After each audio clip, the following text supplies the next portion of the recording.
Welcome to the More Than More podcast, where we discuss building meaningful, impactful businesses, careers, and lives through real estate. Okay, what were you just saying about Tyra's professional voice and how fake it is? Yeah, it's very high-pitched and very fake, and she even does it talk to text. So sometimes I'm like, you're literally talking to your phone that's not recording your voice. Just put it away. She uses her professional voice when she talks to Siri? Text, Or yes. Yes, she absolutely does. What else should we say about Tyra? She's the most organized person I've ever met in my life, and I love her to death. Okay, we probably shouldn't start there. Okay, fine. Hi, Michelle. Hello. Welcome. Thanks. To the More Than More podcast. Thanks. See, we got you I love this. It's a custom, what do we call that? Limited edition More Than More flask. This is great. I love it. Well, thanks for making the drive. You bet. Why don't we start here? Because I don't know that everybody knows you. You've been around how many years? 4? I got licensed in April of 22. Oh. Yep. So, who are you? For those of us that don't know who Michelle is, tell us about you. I live in Swisher. I've been in the Swisher area for about 16 years. We have a blended family of 7. I personally have 2 boys that are 18 and 20, almost 19 and 21. So our last one is officially out of the house. One of my significant other's older kiddos just had a baby, so we've got New grandma. Yep, one grandson. His name is Francis. My boys are busy with, now that they're both out of school, they're working full-time this summer. All the kids are working full-time. And, we have a cabin up in northern Minnesota, so we like to go up there a lot. We spend a lot of time up there. And Do you feel like you're in a new chapter with where your boys are at now? Yes. Has things changed at home? Not really, because they're both home. Yeah. So it's still pretty much the same, but I do notice we have a lot more time of just sitting around the table, having conversations. Just good quality time together. It's weird because I feel like I have to, the running joke for me is, do I stop calling my wife Mom and start calling her Jen? Right. Because she's always been Mom, because the boys have always been around, and she calls me Dad and I call her Mom. I'm like, wait, there's no one here Yeah, absolutely. that makes that appropriate anymore. So it is a chapter break and you do have more time. Yeah. Are both of your boys home or no? Yes, they're both technically sleeping at home most of the time. Yeah. Ashton's going to be working here and Which actually is getting cool. involved in investment real estate side and doing some work for our team. And then, Caden's doing his clothing brand. Yeah. And so for now, they're both home. Caden wants to be in LA within the next 12 months. Wow. That's cool. Good for him. That's exciting. And it sounds like Keegan is in a similar place. I just overheard your conversation earlier, so he's not going back to school. He's not going back to school. How's that feel? It's okay. He wasn't planning to go to school in the first place. Yeah, very entrepreneurial and. Yep, it was very last minute that he did decide to go, and it was really because he got a track scholarship, and that's kind of what pushed him into it. And then he did a year at a 2-year down at SVC in Burlington. And that was okay, but then he kind of got recruited to St. Ambrose in Davenport. So that was kind of a bigger, better program, so to speak. So he went to St. Ambrose in Davenport for a year and loved it. I think he did really well. He had a really good season. But then he got hurt going into spring season. And I think mentally that's hard, when you're one of the top fastest on the team and then you get injured and it's tough. So he's home for the summer. He's working at Target right now and trying to figure out what he wants to do. He wants to get into sales, but just not sure what that looks like, because I said, well, you can't have a sales position that's only commission yet. You're going to have to find something that has a base pay or a part-time job to go with that or something. So he's just trying to figure out where he wants to go. Because he's got to pay the bills. Yeah, absolutely. So is he thinking about real estate at all or no?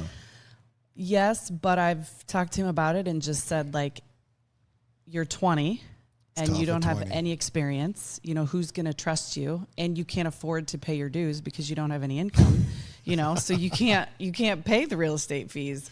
So until he, and he's been with his girlfriend for 2 years and they want to get engaged and they want to get married. And it's all the things, which is great. Welcome to adulthood. Gets real pretty quick, doesn't it? Absolutely.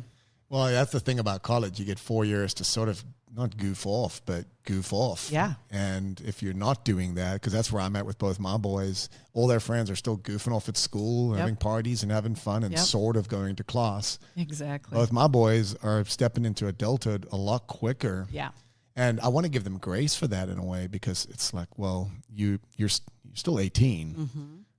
But when they make that choice, like you're saying, you got to pay the bills, right? Yeah, definitely. And if you want to get married, then you are officially cut off. Like that's an adult decision. So, what do just real quick, what do any of your friends know about you?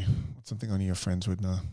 Well, why would I tell you if only my friends know? Come on, we're all friends. Let's see. Only my friends would know that I grew up as a total tomboy, very insecure, and had no self-confidence. So I am very much of a different person today than I was 15 years ago, 20 years ago.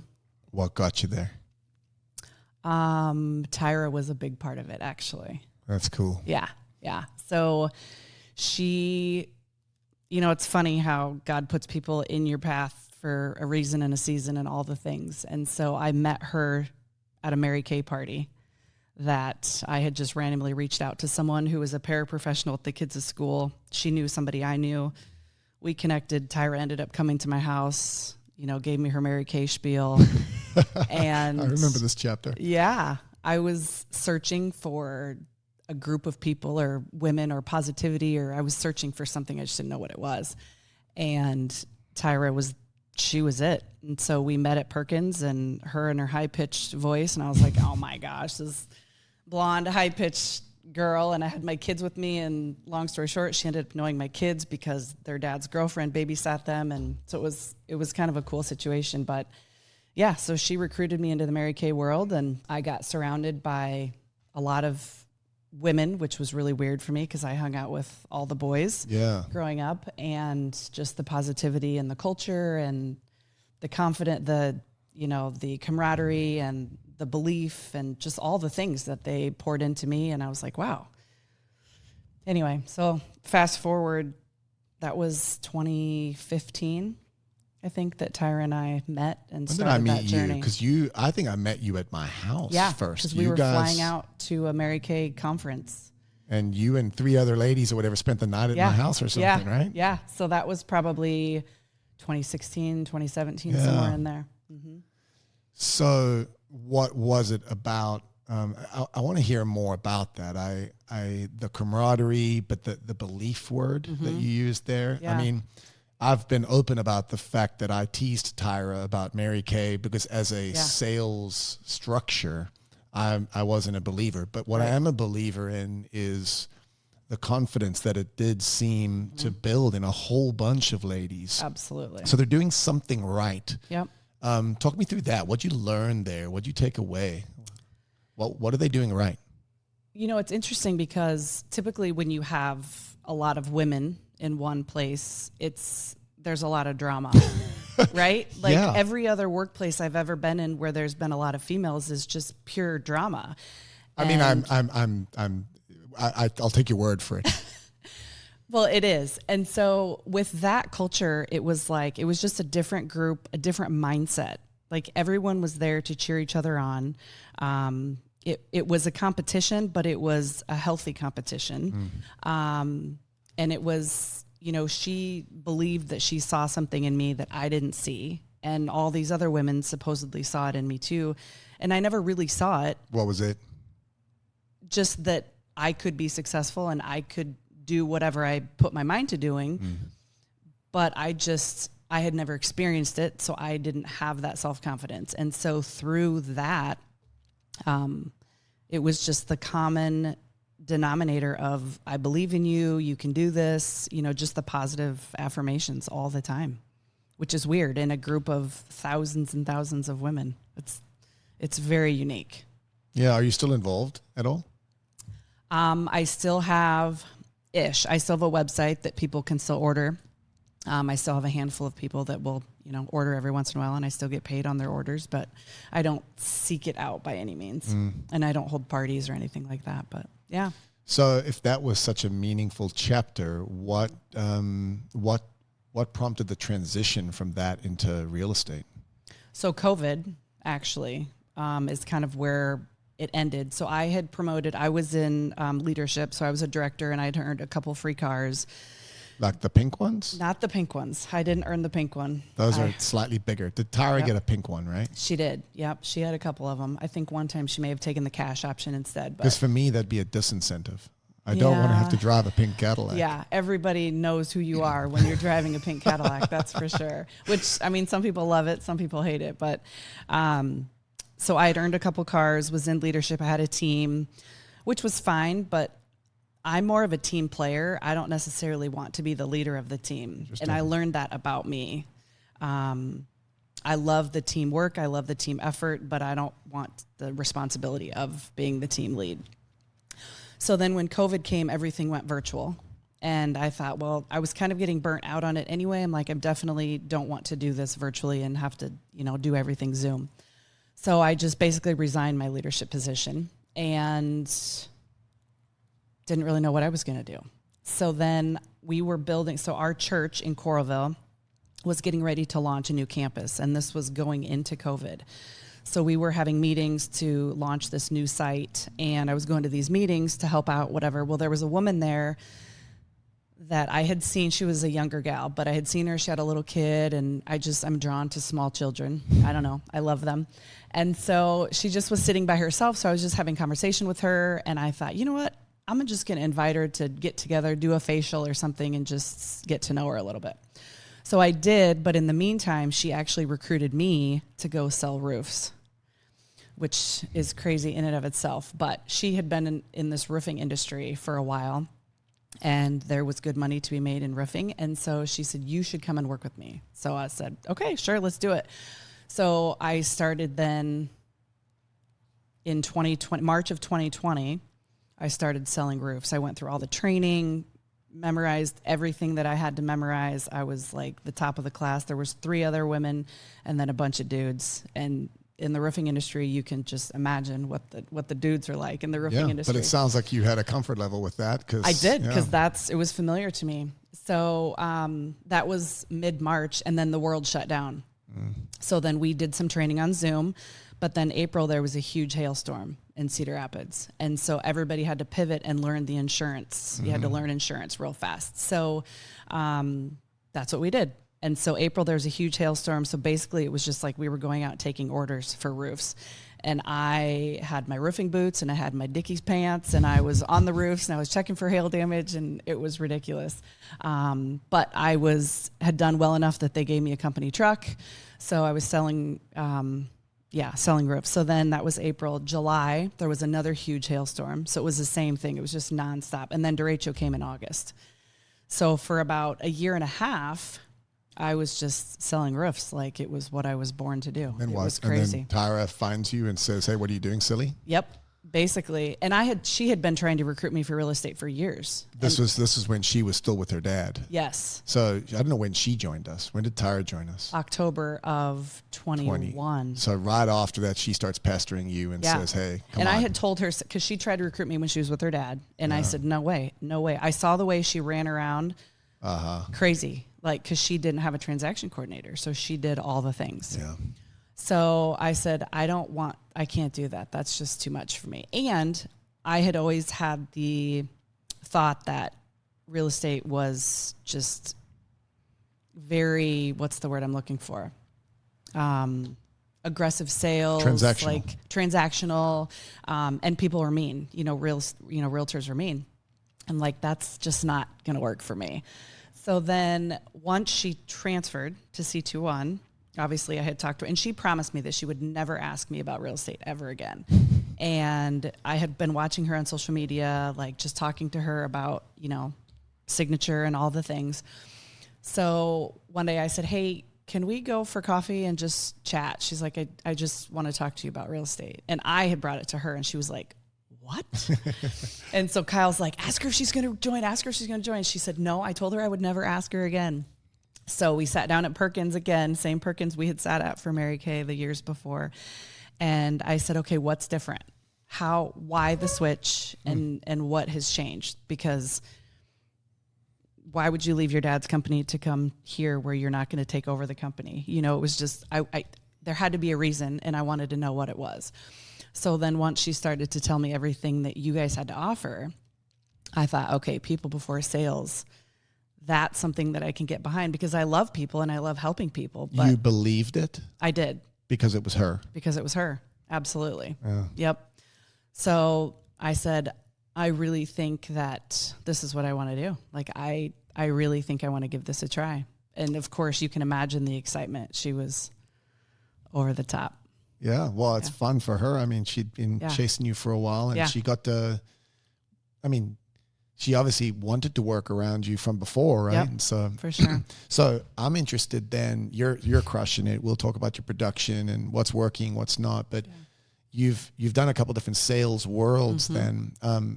How has real estate with us shaped up relative to Tyra's promise and your preconceived notions and your experience in Mary Kay and Roofs? Yeah. Tell us about what you've experienced.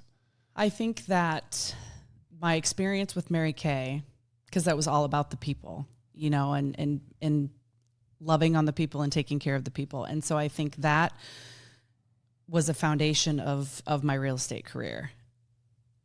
The roofing sales gave me a very good picture of what I didn't want. It was transactional. Because that was extremely transactional, 100%. I think I gained a lot of business because of my people skills. But at the end of the day, the owner of the company is all transactional. It's all about the money. And so coming here, having everything be about the people before the sales, and, you know, value before, you know, all of those things, it's to me at my core, that's who I am. And so I never feel like I'm selling anyone anything, because I'm just helping them, you know, like that's how I feel is truly, I'm just helping them through the process. So the process that is beautiful and big and scary, but they want to go on. Absolutely. You need to fix your roof, but you want to buy a house. Absolutely. And it's joyous, and and to have someone that's a trusted advisor to guide you through that. Yeah. It's so common sense. I love that you nailed too. By the way, you just did people before sales. You did value before expectation. Do you know the other two off the top of your head? I'm putting you on the spot here. You are. I'd be impressed if you could. Yeah. Okay. I Obsessed with better. Yes. And then always taking the high road. Right. Yep. And I do that because I believe it's my job to repeat those over and over again, and then to ensure that that's actually what we're living out as a collective. And I'm proud that we're never perfect at it, right? Yeah. But when I think of Tyra making those promises to you, I think that my job's to ensure that we're actually delivering on that as a collective. Yeah, for sure. That's a cool story. Thanks. Yeah. It's been an interesting journey. So real estate sales, in terms of what's possible, you're here today because you're doing great. I think last year you hit Golden Circle for the first time, 3 years in, or this year you've already crossed that mark. I believe you're already at Ruby and well on your way to crushing last year. Yes. And so that's fun. Yeah, very. Are you realizing more bottom line than you thought you would be? Than I mean, what's possible? And I guess I'm interested. I know that our sales philosophy resonates with you. Yep. I'm interested in how you see this industry and how we sell and what's possible. Because when you walked in, I heard you giggling with Angela about where your business is at and how excited you are. Yeah. And, so tell us about that. I mean, honestly, I never expected. I expected to hit Golden Circle at some point. I didn't know when it would happen. I knew that I knew eventually I could be successful, but I didn't think I would be where I am, I guess, this early in the game. So this is quicker than you imagined. You're doing more than you thought was likely. Yeah. Do you have a picture of what's possible? Not really. I'm not good at... You're not wound that way. No. Like, I just want to do better than I did last year. More than more. More than more. Absolutely. I just want to do more. Yep. That's why we have to keep reminding everyone more than more, because we're all driven to more. Yeah. I did actually, for the first time, looked at my business plan that we did at the beginning of the year. And I have marked off all the things in the first quarter. And so, yeah, I'm waiting for these next stats to come out for the end of June to see kind of where I am in the first 6 months. But yeah, I hit Golden Circle June 30th. So it's cool. Yeah. So what's working? Just taking care of people. I mean, somebody asked me at the last roundtable, like, what are you doing? How are you doing this? I said, I don't really know. I'm just finding the people. I'm taking care of them. I have, I had more listings this year than I've had in the past. I think a lot of it's just referrals. My referrals are starting to pick up more because I've been in the business longer. And the magical 3-year mark. Yeah, absolutely. So, I mean, maybe just get a little deeper into that. Don't need to tell me about your archetype and your spokes, because I know you were planning to bring notes. But if you were to describe generically your archetype and then your lead gen plan, like what are you focusing your time and energy on? My SOI, really. Real simple. You know it, and you know a lot of people because of your Mary Kay involvement before. Absolutely. And church family connections. Yep, definitely. And so what do you engage in actively? Is it a standard Coles Notes Popeyes kind of thing, or are you a networker and you just know a lot of people from sporting events, or where do you get in front of people? All the above. Yeah, I'm definitely a networker. Like, I try to go to a lot of the things that Cedar Rapids holds. I also do a lot of like agent referrals from within C21. I think that's been a big part of my business as well. I always am curious about that. So what's the formula there? There's lots of people. Why are people sending referrals to you? What did you do right?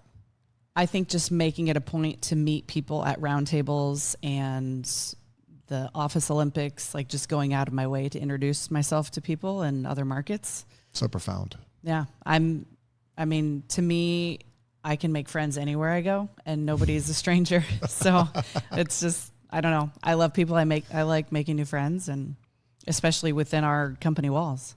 And so that's you've actually done a decent amount of business just from referrals from within C21. Absolutely. That's cool. Yeah. No, I've seen that success story in multiple places. And yes, it's just basic fundamental relationships. Yeah, it's not hard. We're all looking for someone to pass our folks on to. Yeah. And you want someone you know, like, and trust. Absolutely. What else would you say is working? You're on a team. Yep. And how many of you are in that little collective with Tyra now? There's 5 of us. Okay. Yep. So talk me through the dynamics there. You all apparently in that office wear the same T-shirts every day. And there's a lot of great camaraderie. Yes. There's camaraderie within the team, but also that office. Absolutely. Talk me through some of that. What's that? You're in a team with Tyra, but it's not very hierarchical. She's more almost like a coach for you guys, right? Definitely. I don't know, mama bear, cheerleader. Yeah. Describe it from your angle. She's the go-to, obviously, for everything. But we all have kind of our strengths within our team. So we have one of the gals that's really good at Canva. So we put our strengths together and, kind of delegate who's good at what to help kind of put things together. So we're getting ready to have our first big client event at the office in September. Meaning like you have not been doing them yet? No. Your first ever client event? Well, we've done some other things like at local businesses, but this is our first one at the office. Cool. With all 5 of us together. So just navigating that. But I've got a feeling there will be wine. I'm pretty sure there will be. And maybe mimosas and Bloody Marys. I mean, who knows? It is a Sunday afternoon. So, but yeah, everybody on the team brings something unique. Gabby's our newest member, and, we're all in different areas too. So we've, I'm in Cedar Rapids, Iowa City area, and then we've got Benton County, Buchanan County, Dubuque. So we're kind of all over. So being able to help each other. When I was in Florida last month, I had a client that wanted to see a new listing that popped up. So one of the gals showed them on a Wednesday, and then they wanted to see it again on Thursday. So then Tyra showed them, and the Thursday night I'm writing an offer from Florida, getting it accepted on Friday. So, just having that group of people to a good vibe. Support. Yeah, definitely. And everybody's willing to help with no strings attached, because we would do the same thing, for each other. So, yeah. It's fun. It is fun. You're working with friends. Yeah. Yeah, I think it's been fun to watch what you guys have all put together there. And obviously, I just love that whenever you come to big events, you're all wearing matching shirts. Yeah. I'm not really sure how that started, but it's probably won't stop now because I think people expect it. We'd think you were pissed off or something if you showed up in your own clothes. Exactly. I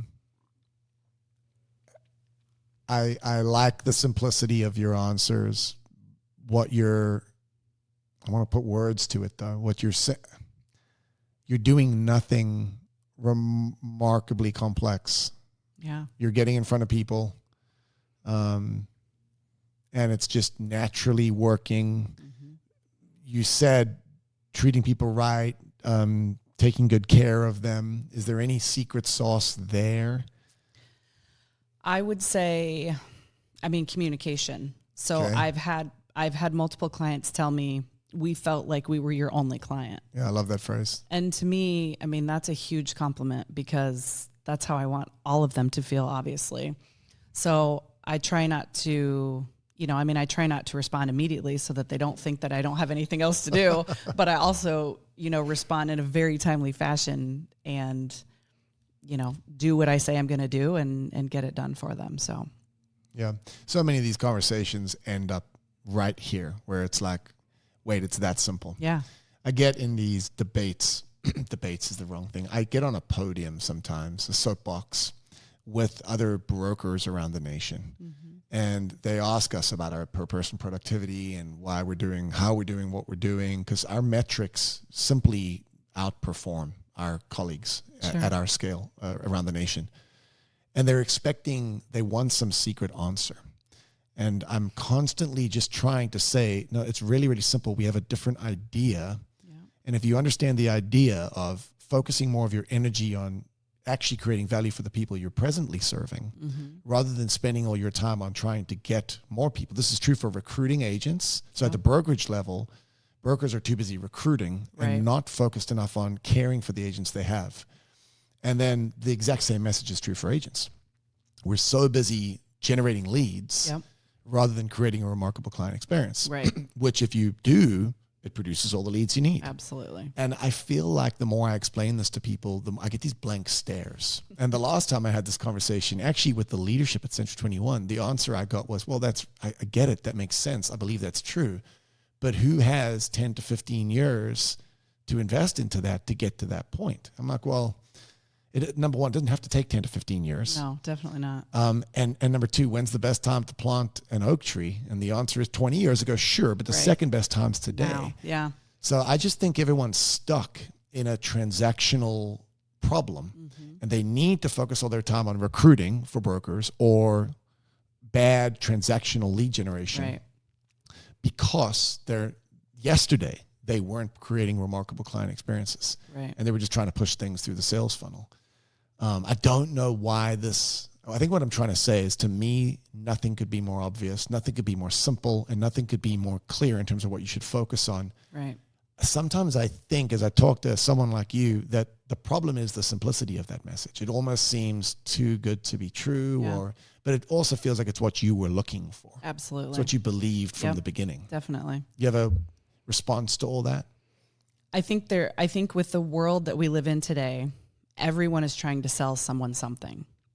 And so when I go into a new buyer consultation, I'm very upfront with them. Like, I'm not going to try to sell you a house that you don't need or want, because I'm here to help you find, you know what I mean? Like, I'll follow your lead, I'll guide you, and I'll give you my advice on if I would sell this to my own kid or not.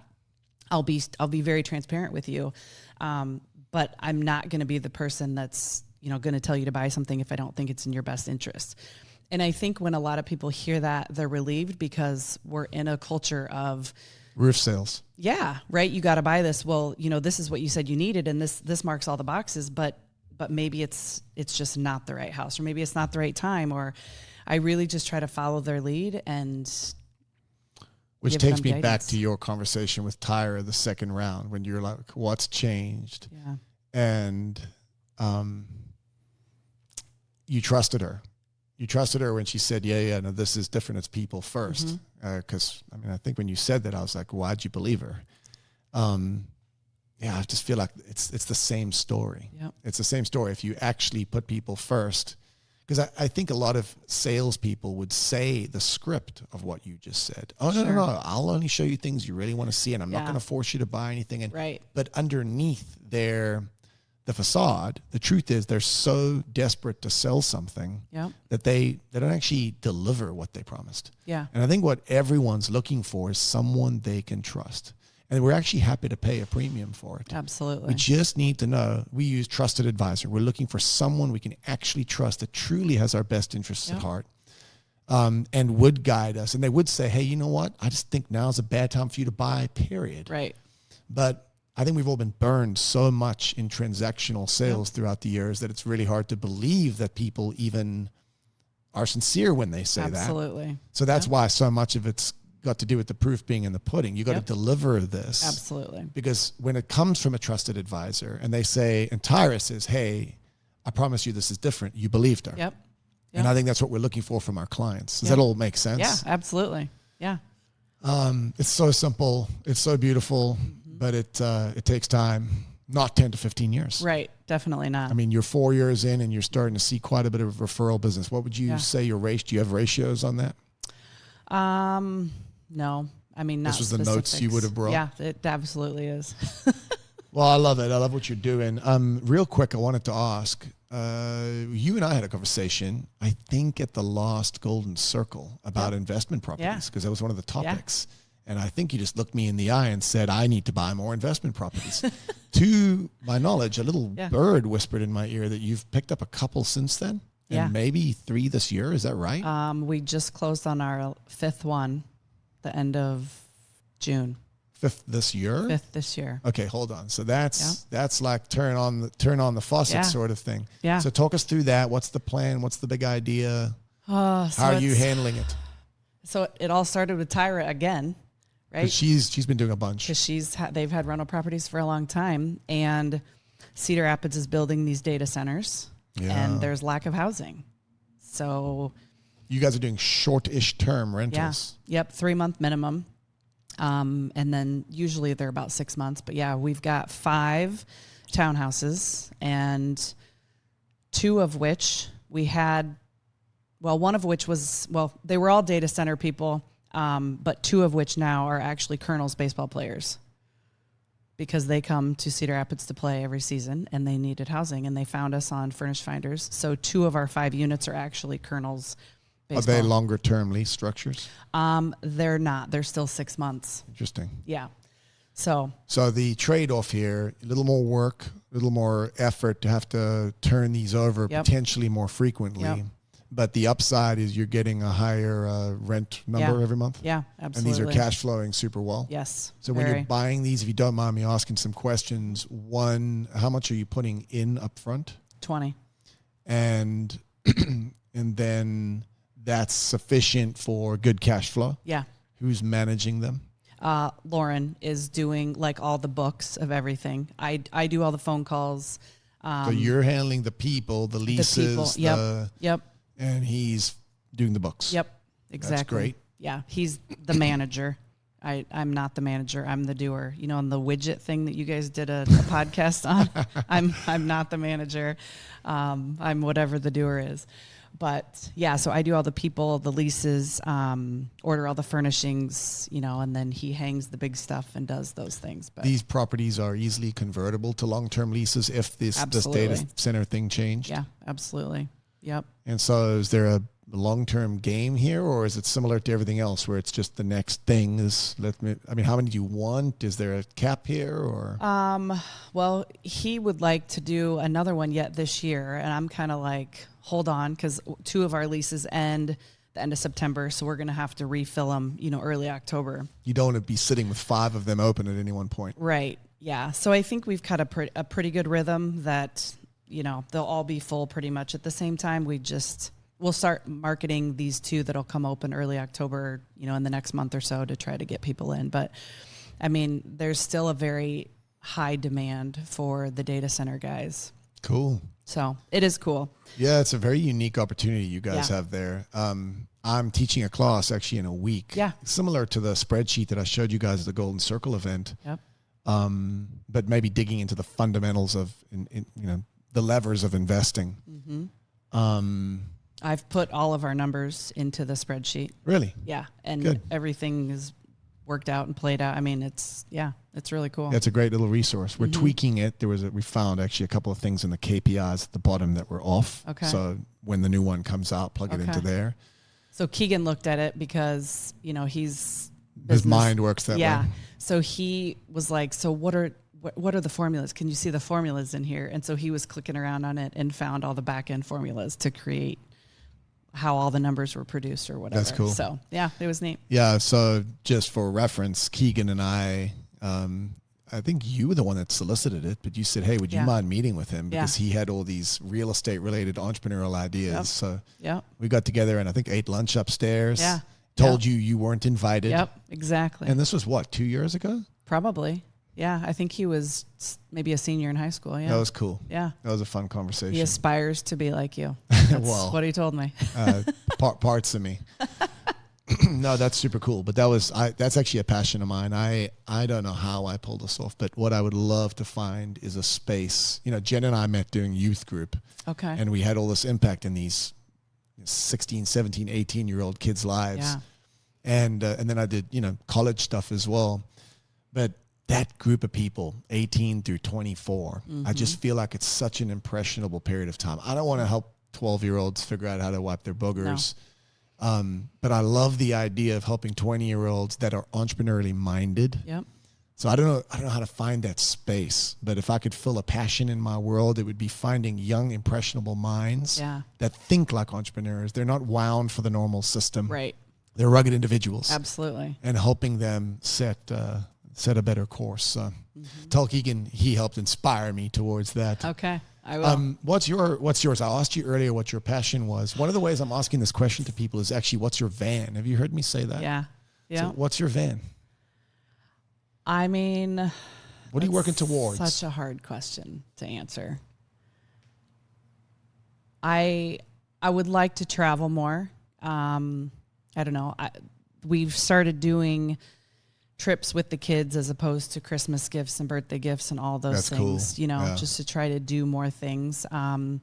So having, my business doing what it's been doing to provide more opportunities to travel with them. And you have the freedom to do that with how your business is structured? Definitely. Because you got a team. We got a team. That's fun. Mm-hmm. So you can actually get away for a week and that's okay? Yep.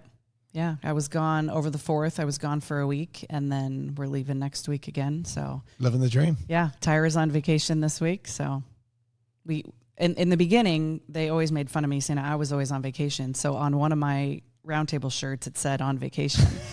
And so Jordan the other day said something about Tyra being on vacation. I said, yeah, she is always on vacation. She's on vacation more than me now, but it's fun. Really loved this, both in our staff. I've had people now that have been with me 20 years, but also in our agent base. I've got to watch our team mature.